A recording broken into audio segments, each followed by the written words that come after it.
What does it say? Father, if it be possible, may this cup pass away from me, but if I drink it, then thy will be done. What was in that cup?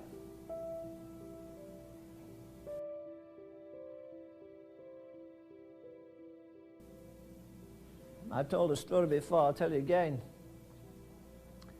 In the largest church I pastored, I was in my 20s, and it was at the Tabernacle in Oldham outside of Manchester. And going down the street one day, it was 5 minutes of 5, I remember, and as I went past the door of this very humble kind of place, this lady put her head out and said, I know who you are, you're the pastor at the Tabernacle. I said, that's right. I've been to the Tabernacle, I usually sit at the back. I'm very poor, and I can't have anything to put in your offering. I said, all right. And she said, you come in my house and have a cup of tea. I said, no, I'm sorry, it's 5 minutes of 5. And I'm due for tea, as we say in England, or supper at 5 o'clock. No, that's not the reason. That's not the reason. You won't be coming because I'm poor. And it isn't a nice house like some of your folk are. I'll come in. I'll come in. I went in. Kind of a house you go in and hold your nose as you go in, you know. I've been in some pigsties of a house, but never one like that, I'll tell you that. I sat down at the table, and there was just about this much space to get from the door, the front door, and it was all stacked up with books. She bought them at a junk shop down the road. She'd read thousands of them. The table was full. And there's a little space at the sink, and then there was a big sink. It was piled up with dishes. She hadn't had a washing up of dishes, I'm sure, for months. And there's a nice piece of bacon, and it was all green and moldy, you know. Real appetizing kind of thing. What do you call that stuff you get off mold? Penicillin. She'd $50 worth of penicillin on that thing, I'm sure. And she didn't even know. She said, you do drink tea? I said, yes. She said, all right. And she had a teapot that had been white once, and it was all messed up on the outside, and she reached in the sink and took a cup out that was all slimy on the outside, and as I looked in, it had tea leaves and some corruption in the bottom. And she just took that black tea and she poured it in that cup. And she said, do you take cream? I said, yes, I do. She said, I don't have any. Do you take sugar? Yeah, I don't have any. You know, as she held, her fingernails were all in mourning. They were covered with dirt, and she held that filthy cup out with that rotten, cold tea, with no sugar, no cream, no anything. And I looked at it, and I guess I shrunk off from it, you know. She said, drink it. You know, as I put my hand out to take that cup, right there, I've never forgotten it. My mind just went 2,000 miles away from England to a place called, at that time, Palestine, and 2,000 years back to this man in the garden when the Father said, drink it. Drink it. Well, that's enough to lay us out, surely. He's the essence of purity. He's the essence of holiness. He was harmless and undefiled and separate from sinners, and yet he takes the most horrible thing this world has ever had, symbolic of all the sin of all the ages. You can mention it, all the physical corruption, lesbianism, every lousy, rotten, corrupt thing that sends men to jail, that makes men rot in their bodies. Every vicious thing, the pride and the anger and all the other things, the sins of the flesh, the sins of the spirit, and they're all there, and he took that cup. There was nobody there to sustain him. Except, of course, again, the Father.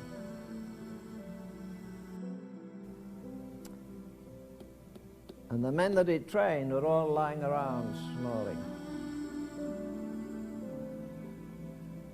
That's the thing that got to me. The more I studied it, the more I meditated over it today.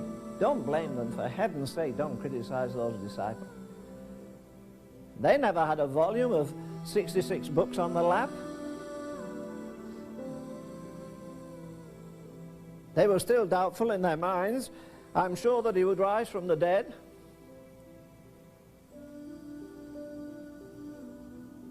What kind of a judgment do you think the church is going to have when we get to the judgment seat with all the knowledge we have and all the light we have and all the versions we have? Why did he do it? Why did he do it? He did it for this reason. He said right through his life, all that he did, everything he did, pleased the Father. And you remember the verse that says, for the joy that was set before him, he suffered the cross, despising the shame. Now, I don't believe he had any joy in hanging on a cross. This is the ultimate goal why I came into the world, that I might please the Father. It's the only way that redemption could be completed. So Jesus waited patiently while they slept in the most critical hour of his life. You may not agree with me, that's all right, but I believe that's exactly what the church is doing now in the most critical hour since she was founded. She's sleeping and therefore failing her Lord in this most critical of all critical hours in history. You may not, you're much younger, you've got hotter blood maybe, but it still is, it does not alter the fact.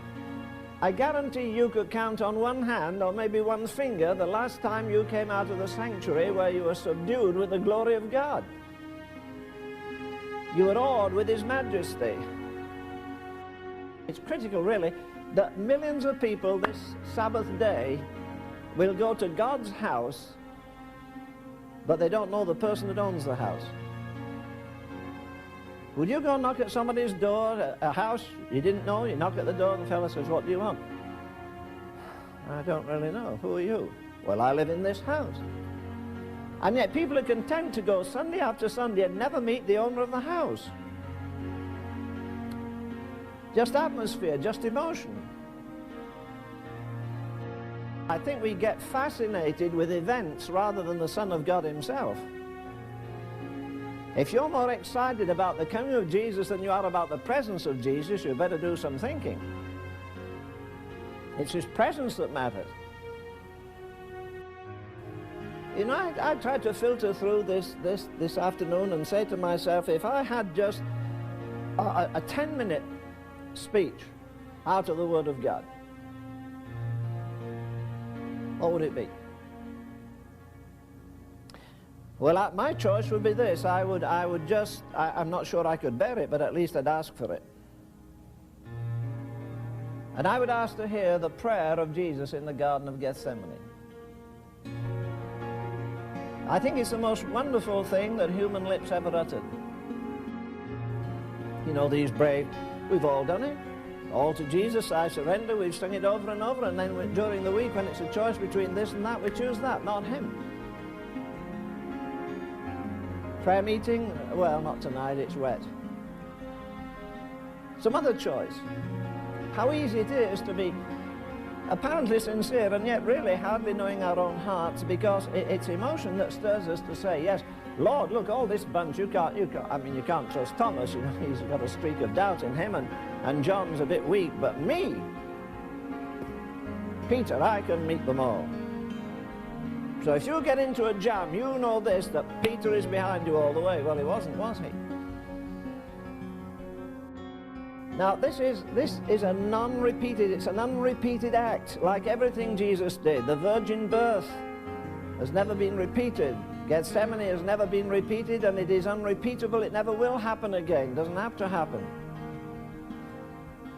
And then the death of Jesus is unrepeatable, and the resurrection.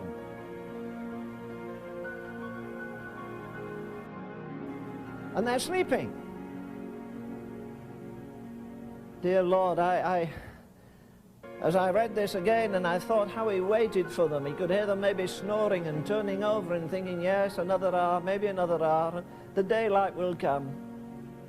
And you'll wake up, you've been through the most amazing night in history, and it passed over you like that. And you know, I think we're doing the same thing very much in the church. Just Sunday again, so we go to church Sunday morning. Oh, we've a lovely choir and a nice pastor, and we'll have a nice time. I've said to you before, and I say it to myself often, I believe the perennial challenge of the believer is this: come down from the cross and save yourself. Other people are not fasting like you fast. Other people don't spend as much time in prayer. Other people don't husband their money and use it and give it to missions. Other people are not investing for eternity like you are. Why be the oddball? Everybody in church says you're a nice person, but they think you're a fanatic. Behind they say, she's gone overboard. You notice nobody ever says you can get too rich. No one says you can get too well educated. But oh, be careful you don't get to be too spiritual.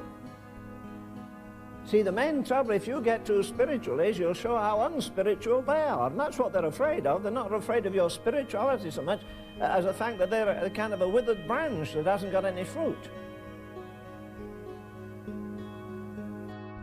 How many times do you wake up in the morning, even Sabbath day or any day, and say, He's risen, He's alive, and because He's alive, I shall live today? Don't blame the world for not believing it. Every day should be a celebration. We're not of the world. Oh, dear, dear, dear, how earthbound we get. We think on the level of others so often. But you see, we're getting away, we're so getting tied up with gifts, and you go to some meetings, all you hear is prophecy, prophecy, prophecy, prophecy, miracles, miracles, miracles. And all the time we're missing the most essential things. Miracles won't save you. Prophecy won't come to you in a time of trouble. It's the Son of God Himself that we need to know. Not the doctrine of the Son of God, the person of the Son of God.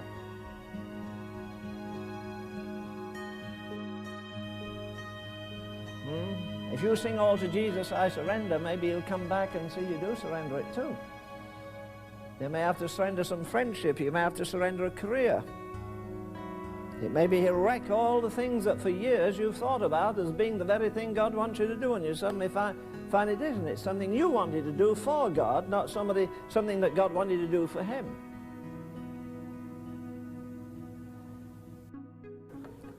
The first shall be last, the last shall be first. God has some marvelous saints hidden away. And you know, I want to get the best, not just for my own sake. I want to do that pleases the Father. And if you go to a Gethsemane, remember, He'll bring you through. If everybody fails you, it's lonely.